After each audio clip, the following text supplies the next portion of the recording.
Good evening dear students. आज हम बात करेंगे कोस्ट ऑफ इंडिया की। तो कोस्ट ऑफ इंडिया को हम टू पार्ट्स में डिवाइड कर सकते हैं, ईस्टर्न कोस्टल एरिया और western coastal area. Eastern coast जो होते हैं उनको हम थ्री पार्ट्स में डिवाइड करते हैं, और जो वेस्टर्न कोस्ट है हमारे, उनको भी हम थ्री पार्ट्स में या तीन पार्ट्स में डिवाइड करते हैं। और ईस्टर्न कोस्टल एरिया की अगर हम बात करें तो सबसे पहले कन्याकुमारी से स्टार्ट करते हैं। कन्याकुमारी से जो हमारा ईस्टर्न कोस्टल एरिया है, कृष्णा डेल्टा तक, कृष्णा नदी के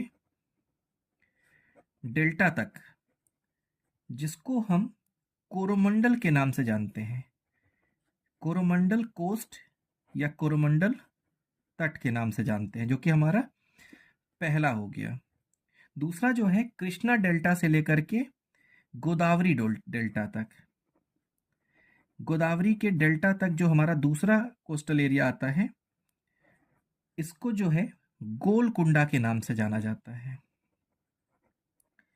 और गोदावरी डेल्टा से लेकर के उड़ीसा के बॉर्डर एरिया या कोलकाता के एरिया तक का जो हमारा एरिया आता है, जो थर्ड कोस्टल एरिया है, इसको नॉर्दर्न सरकार कोस्ट, नॉर्दर्न सरकार या उत्तरी सरकार कोस्ट के नाम से जाना जाता है।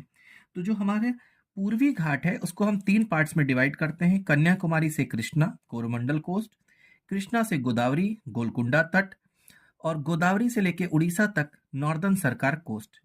तो कोरोमंडल तट, गोलकुंडा तट और उत्तरी सरकार तट के नाम से जाना जाता है। अब हम आप बात करते हैं पश्चिमी तट की। तो पश्चिमी तट जो हमारा गुजरात से शुरू होता है,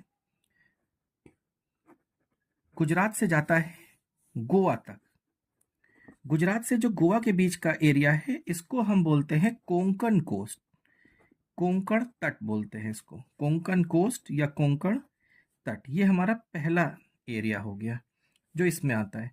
सेकंड, गोवा से लेकर के हमारा कर्नाटक के मंगलौर तक आता है, कर्नाटक के मैंगलोर तक आता है, जिसको जो हमारा सेकंड है, जिसको हम बोलते हैं कनारी कोस्ट,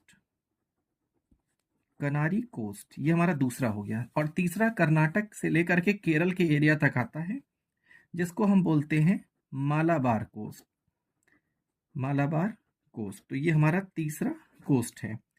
तो अगर हम बात करें फिर से कि भारत के पश्चिमी तटीय मैदान और पूर्वी तटीय मैदान को हम कितने भागों में विभाजित कर सकते हैं, तो तीन पार्ट्स में हम पश्चिमी तटीय मैदान को या पश्चिमी तट को करते हैं।